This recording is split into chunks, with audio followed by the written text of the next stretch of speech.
Oke, Assalamualaikum warahmatullahi wabarakatuh. Nama saya Kakak Ramadan dengan NIM 044 dari program studi Teknologi Rekayasa Otomasi dari kelas B. Nah, di sini saya akan membahas untuk materi FreeRTOS Task Management, yaitu pada mata kuliah praktikum Sistem Embedded. Oke, kita mulai dari pengertian terlebih dahulu. Nah, Real-Time Operating System atau RTOS adalah open source untuk sistem embedded. Nah, mengapa RTOS ini penting? Karena RTOS ini menjamin respon dalam batas waktu tertentu, berbeda dengan OS konvensional. Nah, FreeRTOS ini akan memungkinkan multitasking efisien pada sistem embedded dengan sumber daya yang terbatas. Nah, di sini juga terdapat keunggulannya, yaitu memorinya kecil dan juga arsitektur prosesornya lebih dari 40 plus.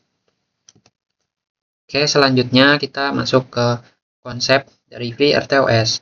Yang pertama itu ada task management, yaitu aplikasi dipecah menjadi task independen yang dieksekusi secara paralel. Kemudian ada primitive scheduling, yaitu task dengan prioritas tinggi akan mengganggu task prioritas rendah, yaitu di sini selanjutnya ada task priorities, yaitu setiap task memiliki prioritas. Nah, semakin tinggi prioritas task tersebut, maka di sini akan menjadi lebih penting, seperti yang dijelaskan pada primitive scheduling ini. Kemudian ada task state, yaitu task berpindah antar status sesuai dengan kondisi dan event. Nah, untuk state-nya yaitu yang pertama ada running, kemudian ready, lalu block, dan juga suspended. Nah, jadi RTOS ini menggunakan konsep multitasking yang dimana dapat menjalankan task tersebut dalam satu waktu tertentu. Selanjutnya yaitu cara kerja dari FreeRTOS ini. Yang pertama ada scheduler, yaitu mengalokasikan waktu CPU untuk setiap task berdasarkan prioritas. Kemudian ada task creation, yaitu membuat task menggunakan fungsi xTaskCreate dengan parameter konfigurasi. Kemudian ada context switching, yaitu menyimpan dan memulihkan state task saat berpindah eksekusi. Kemudian ada task synchronization, yaitu komunikasi antar task menggunakan queue, semaphore, dan mutex. Oke, selanjutnya yaitu tahapan kerja dari FreeRTOS. Yang pertama itu ada setup, yaitu inisialisasi hardware dan FreeRTOS kernel. Lalu yang kedua ada task creation, yaitu membuat task menggunakan fungsi xTaskCreate. Kemudian ada scheduler start, yaitu mulai scheduler dengan dengan fungsi vTaskStartScheduler. Kemudian yang keempat ada task execution, yaitu task dieksekusi sesuai prioritas oleh scheduler. Lalu yang kelima ada resource management, yaitu kelola sumber daya dengan mekanisme IPC atau Inter-Process Communication.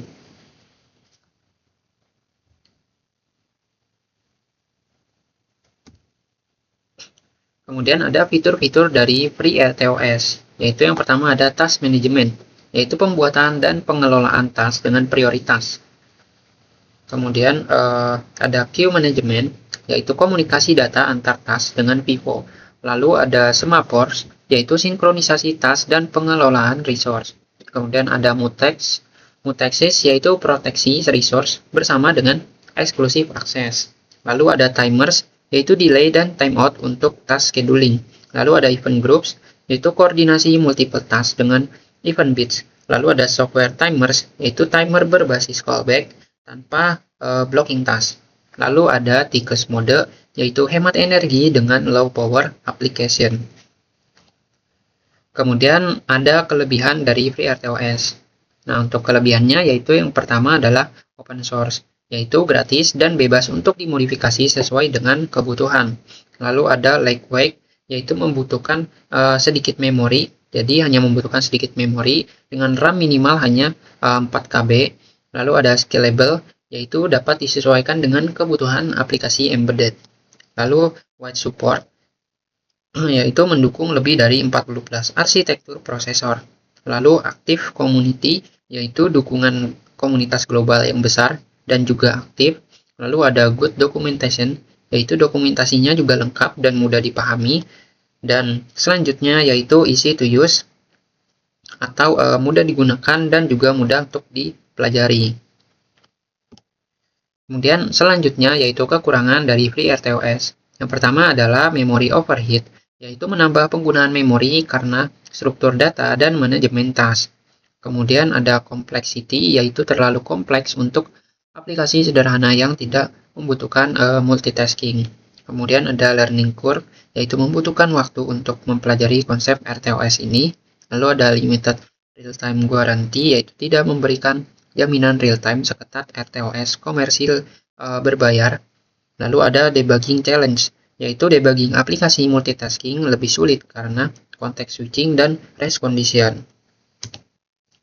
Selanjutnya yaitu ada pengaplikasian dari FreeRTOS ini. Yang pertama itu ada IoT device seperti smart home systems, kemudian sensor network, dan juga wearable device. Kemudian bisa juga pada automotive systems. Nah, seperti infotainment system, kemudian ADAS, engine control unit juga, kemudian ada medical device yaitu patient monitoring, kemudian diagnostic equipment, dan juga portable medical device. Kemudian ada juga pada industrial automation seperti PLC, motor control system, dan industrial robotics. Kemudian ada juga consumer electronics dan juga aerospace. Serta masih banyak yang lainnya untuk pengaplikasiannya. Selanjutnya yaitu kesimpulan. Nah, RTOS ini powerful untuk sistem embedded dengan task management yang efisien. Nah, RTOS ini juga bersifat open source, yang dimana menggunakan konsep multitasking yang dapat menjalankan task dalam satu waktu tertentu. Kemudian ada frame type scheduling, yaitu task synchronization dan resource management yang handal.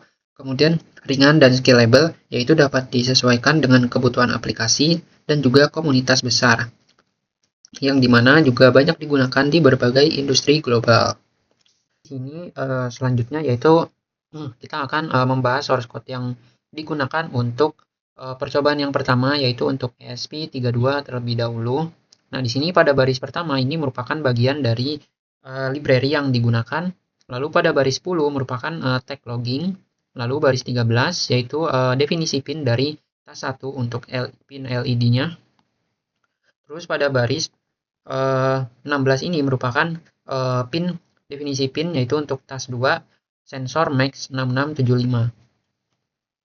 Nah, terus kita masuk ke baris selanjutnya, yaitu pada baris 20 ini merupakan fungsi untuk LED blink, yaitu setiap 500 milisecond, dan juga sensor dibaca setiap 1000 milisecond atau 1 detik. Terus pada baris selanjutnya yaitu baris 23 ini merupakan bagian dari inisialisasi LED. Kemudian untuk baris selanjutnya yaitu baris 30. Nah, ini merupakan bagian inisialisasi dari MAX 6675 yang digunakan. Oke, terus kita masuk ke baris selanjutnya yaitu pada baris 44 ini, yaitu baca data raw. Nah, di sini terdapat fungsi variabel untuk simpan data 16 bit. Kemudian GPIO set level, yaitu untuk mengaktifkan sensor. Kemudian ESP room delay, yaitu untuk menunggu kondisi stabil. Kemudian pada baris yang ini yaitu 51, yaitu merupakan loop baca 16 bit. Nah, di sini saat clock high maka sensor akan keluarkan bit. Lalu selanjutnya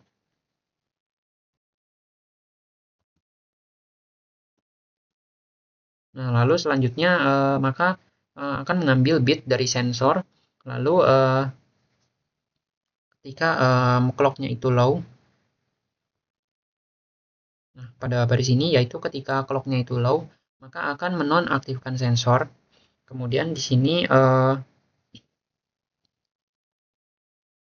selanjutnya yaitu return raw, yaitu return data 16 bit. Oke, kita masuk ke bagian yang selanjutnya, yaitu pada baris 67 ini, itu bagian yang akan mengkonversi ke Celsius. Nah, fungsi ini merupakan fungsi yang berisi nilai suhu, fungsi yang akan isi nilai suhu ke pointer. Kemudian selanjutnya di sini if raw ini akan mengecek bit D2. Nah, kemudian selanjutnya sini kita langsung masuk aja ke baris 80 ini. Nah, pada bagian ini yaitu merupakan untuk tas LED, yaitu tas 1, yaitu merupakan LED blink. Nah, di sini terdapat fungsi while juga, yaitu untuk loop-nya. Nah, di sini selanjutnya di sini kita langsung masuk aja ke yang ini, INT64 timestamp. Nah, ini akan mengambil waktu dalam satuan milisecond atau milidetik. Nah, terus kemudian selanjutnya pada baris 88 ini yang GPIO set level ini akan menyalakan atau mematikan LED. Terus di sini juga ada ASP log-nya, yaitu di sini nantinya akan menampilkan waktu, kemudian state LED, jumlah siklus, dan juga core-nya. Oke. Oke, kita langsung masuk aja ke bagian selanjutnya, karena di sini source code-nya cukup banyak. Nah, pada bagian selanjutnya yaitu kita lanjut baris 104, yaitu ini merupakan fungsi pada tas 2-nya, yaitu baca sensor max 6675-nya. Sekarang kita masuk ke tas 2. Nah, di sini kita langsung masuk aja ke bagian while-nya pada baris ini. Nah, pada bagian ini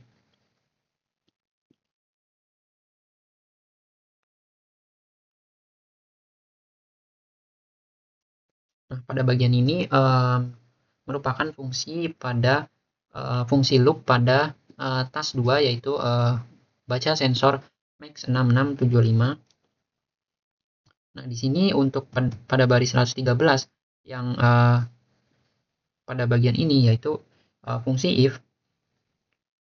Nah, kalau di sini kalau sensornya itu oke, maka dia akan menampilkan di sini untuk clock-nya yaitu suhu, kemudian counter, dan juga core-nya. Nah, di sini pada baris 119 ini, di sini untuk kondisi jika sensornya itu atau jika terdapat error. Nah, di sini selanjutnya pada baris 31 ini kita masuk ke bagian program utama. Nah, di sini berisi bagian dari inisialisasi, kemudian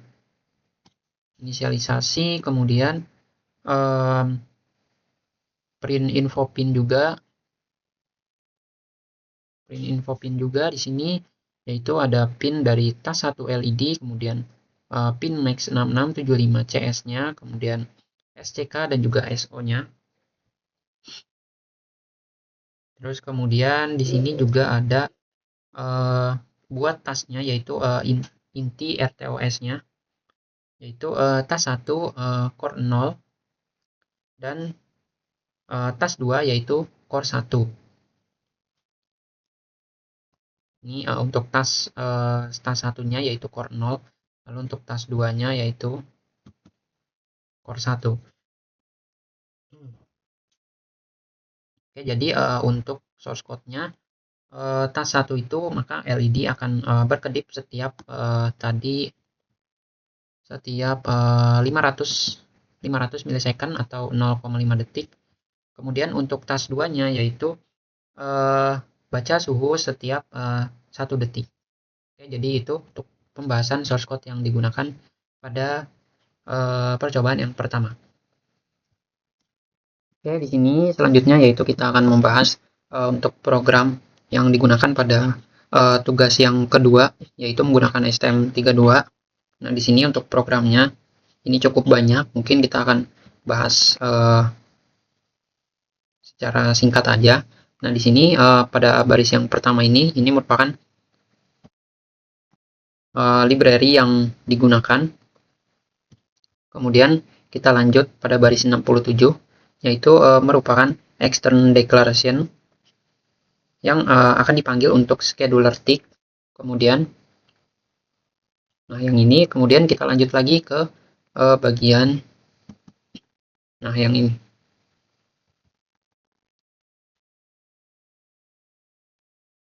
Nah, ini merupakan fungsi untuk variabel global yang dimana untuk komunikasi serial, identitas task, dan juga menghitung LED nyala. Terus kita lanjut lagi. Nah, ini yaitu merupakan fungsi untuk tanda RTOS sudah jalan.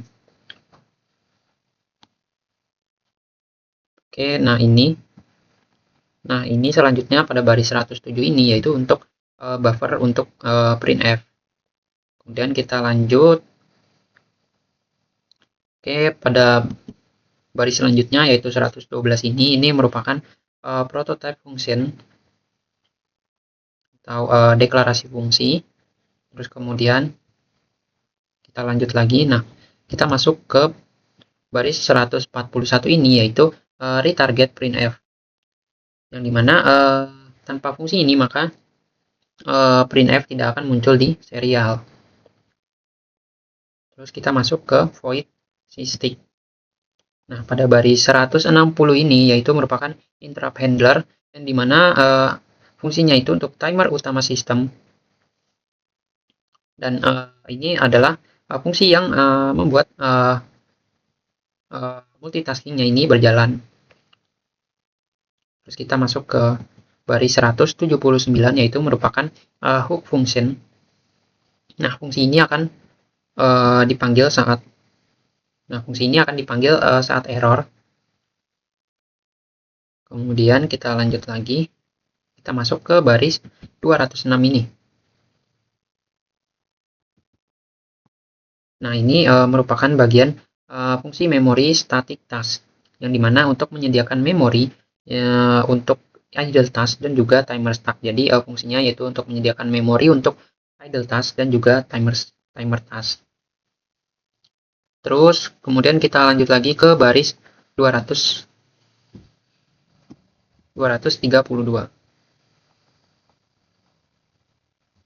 Nah, ini pada baris ini yaitu merupakan memori static task juga, yang dimana ini akan menyediakan untuk timer task sama seperti yang tadi. Jadi ini adalah satu bagian.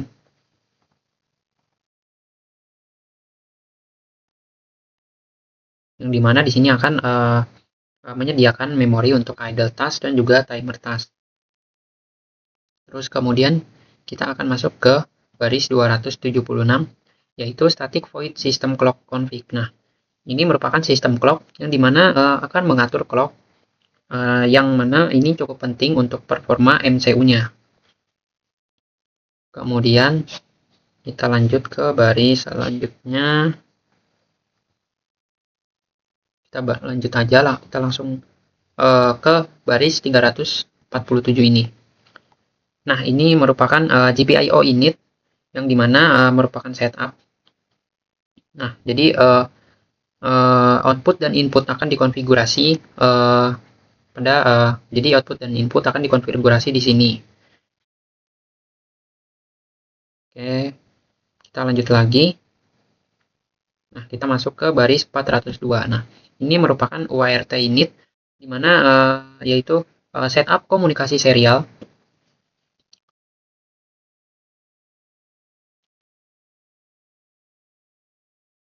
Nah, kita lanjut lagi. Di sini kita masuk ke di sini baris 452. Nah, selanjutnya pada bagian ini itu merupakan utility function yang dimana fungsi merupakan fungsi tambahan untuk monitoring sistem atau monitoring task dan juga monitoring memorinya. Jadi ini merupakan suatu fitur advance. Oke, kita lanjut lagi.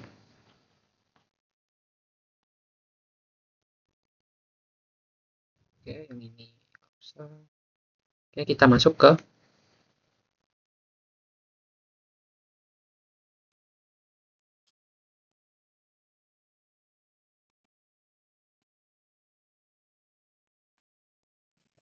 Oke.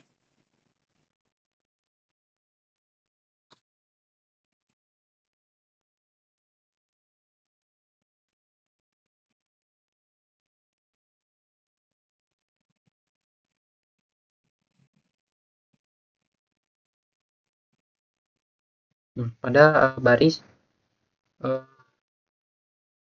ini itu static void vibrant task info, yaitu untuk cetak info yang bisa dibaca. Nah, di sini akan melakukan fungsi printf, yaitu akan menampilkan ke serial monitor. Oke, kemudian kita lanjut lagi.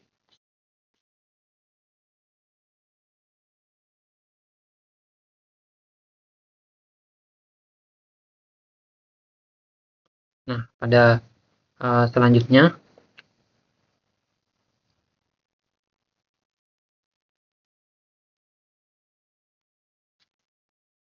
ini untuk pada baris 639, yaitu Vitas LED 1. Nah, ini untuk yang LED 1-nya. Jadi ini untuk tas dari LED 1-nya. Fungsi untuk tas LED 1-nya, kemudian kita masuk ke baris 696 ini, yaitu fungsi untuk tas LED 2-nya. Yaitu di sini blink LED setiap 200 milisecond. Kemudian kita lanjut lagi. Nah, kita masuk ke baris 752, yaitu static void task monitor. Nah, pada bagian ini berfungsi untuk menampilkan status sistem, kemudian cek heap dan stack, dan juga print ke serial monitor. Nah, ini merupakan salah satu task yang paling penting juga. Oke, kemudian selanjutnya kita masuk ke bagian main function atau fungsi utamanya. Nah, di sini pada baris 820 ini sampai 823 ini merupakan ini sebagian inisialisasi atau setup hardware. Nah, kemudian pada baris 826 ini yaitu merupakan print info-info. Jadi ini akan menampilkan info sistem. Lalu selanjutnya pada baris 834 ini juga akan menampilkan info sistem. Oke, selanjutnya kita langsung masuk ke baris 873 ini yang merupakan X task create, yang dimana pada bagian ini akan membuat tas LED 1, tas LED 2, dan tas monitor. Kemudian oke, ini masih sama. Kemudian kita lanjut lagi. Oke, kita masuk ke VTask Start Scheduler. Nah, ini akan mulai RTOS. Nah, yang dimana setelah ini program main akan berhenti dan semuanya dikontrol RTOS. Oke, kemudian kita masuk ke bagian yang terakhir, yaitu void hal MSP init. Nah, void hal MSP init ini yaitu merupakan fungsi untuk setup low level yang dimana clock Avio dan juga disable JTAG. Nah, jadi untuk urutan programnya yaitu yang pertama yaitu include library, lalu ada bagian global variable, kemudian init hardware, kemudian create task atau membuat task, lalu start scheduler, dan juga task akan berjalan secara paralel. Oke, jadi seperti itu aja untuk penjelasan program yang digunakan pada STM32.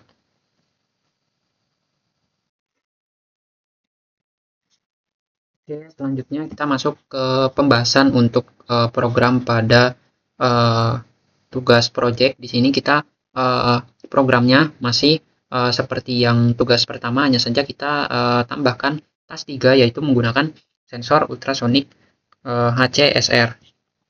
Nah, di sini karena programnya ini cukup banyak, kita langsung masuk aja ke bagian definisi dari pin untuk task 3-nya, yaitu pada baris 21 ini. Nah, di sini terdapat ultrasonic task periodnya, kemudian ultrasonic min pulse-nya, dan juga max pulse-nya. Lalu kita masuk ke fungsi baca dari ultrasonicnya. Nah, ini. Nah, pada bagian ini terdapat variabel waktu, yaitu untuk timeout-nya. Terus kemudian di sini terdapat fungsi while, yaitu untuk langkah-langkahnya atau step-nya. Nah, di sini untuk step yang pertama akan menunggu echo low terlebih dahulu supaya nggak kebaca sisa sinyal sebelumnya. Lalu pada baris ini, pada bagian ini merupakan step 2, yaitu akan mengirim trigger. Lalu setelah itu kita masuk ke step 3 pada bagian ini. Nah, di sini akan menunggu gelombang dikirim dan balik. Terus kemudian test start ini akan mencatat waktu mulainya. Lalu kita masuk ke step 4. Nah, pada step 4 yaitu di sini akan menunggu echo low. Lalu di sini TN ini akan mencatat waktu selesai. Lalu pada step 5 di sini yaitu akan menghitung durasi pada baris 140 ini. Lalu untuk step 6-nya yaitu pada baris 143. Nah, di sini merupakan filter noise. Lalu untuk step ke-7-nya yaitu pada baris 147 ini dia akan mengkonversi ke sentimeter. Selanjutnya kita masuk ke fungsi dari task ultrasonicnya. Nah, di sini terdapat log yang akan ditampilkan pada serial monitor, yaitu untuk jaraknya yang tadi telah dikonversi ke sentimeter, lalu counter, dan juga core-nya. Oke. Selanjutnya kita masuk ke fungsi utamanya. Nah, di sini terdapat log tambahan karena tadi kita menambahkan task 3, yaitu di sini ada pin ultrasonic trick-nya, lalu pin ultrasonic echo-nya, dan juga pin ultrasonic out-nya.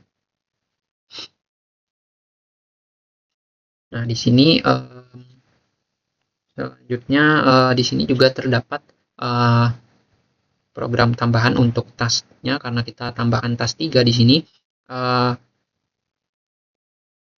Kita tambahkan juga di sini untuk yang task 3 yaitu untuk yang ultrasonic ini akan berjalan di core 0. Nah, jadi di sini task dari task 1 untuk yang LED dan juga task yang ketiga yaitu untuk yang ultrasonic dia akan dipasang di core 0. Jadi keduanya ini akan berjalan paralel di core yang sama. Oke, jadi seperti itu untuk yang project. Oke, jadi ini adalah tugas yang pertama, yaitu menggunakan ESP32. Nah, jadi untuk tugas kali ini terdapat dua task, yaitu untuk task pertama yaitu di LED, dan untuk yang task kedua menggunakan thermocouple. Nah, di sini kita coba untuk start monitoring dulu.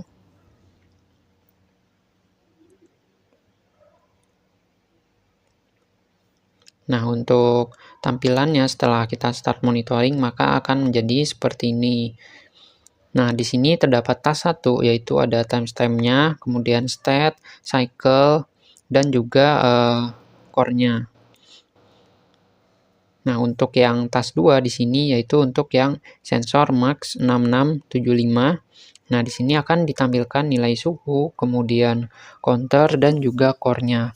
Untuk task yang pertama yaitu menggunakan core 0, dan untuk yang task 2 itu adalah core 1. Kita coba untuk start monitoring lagi. Di sini kita coba untuk menaikkan nilai suhunya.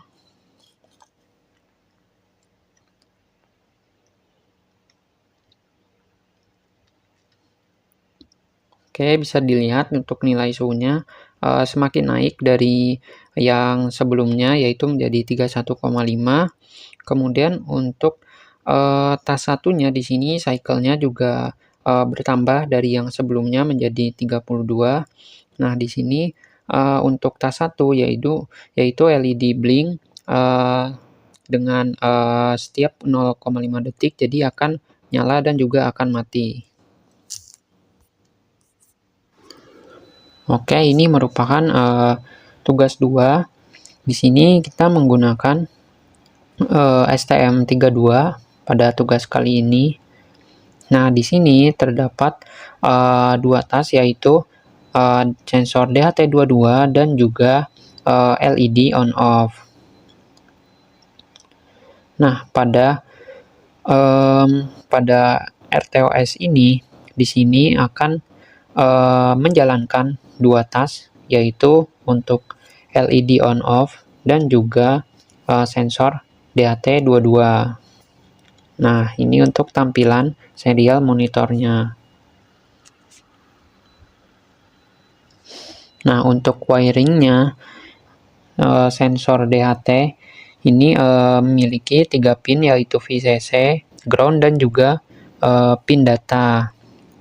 Untuk pin datanya kita hubungkan sesuai dengan pin yang kita gunakan pada program. Untuk LED-nya kita hubungkan dengan resistor, lalu resistornya di sini kita hubungkan dengan pin sesuai dengan program. Lalu untuk kaki yang satu lagi pada LED kita hubungkan dengan ground.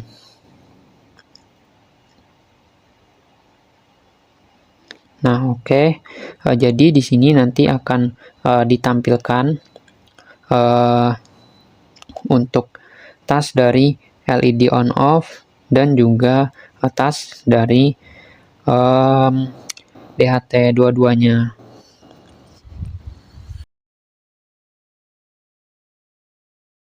Oke, ini adalah project. Di sini kita seperti tugas yang pertama, hanya saja di sini kita tambahkan ACSR.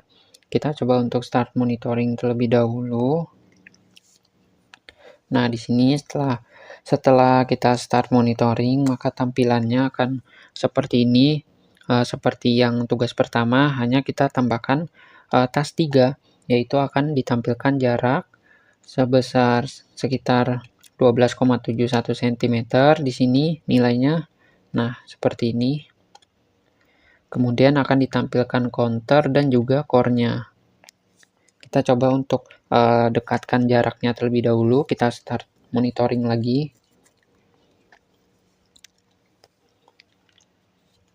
Nah, di sini setelah kita start monitoring, maka jaraknya di sini akan menjadi lebih dekat, yaitu 5,29 cm. Kita coba untuk tes yang suhunya.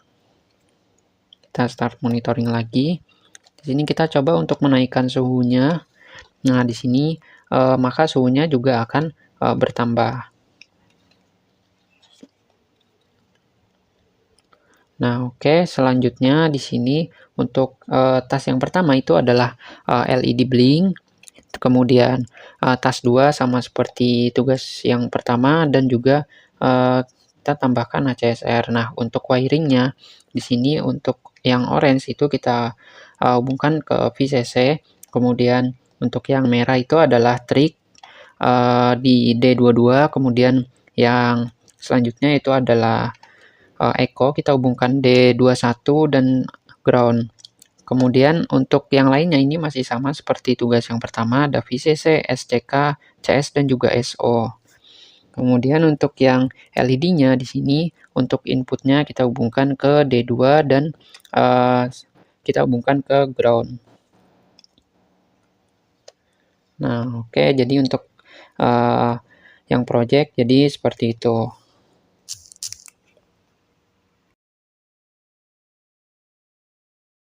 Oke, jadi cukup segitu untuk pembahasannya. Terima kasih. Assalamualaikum warahmatullahi wabarakatuh.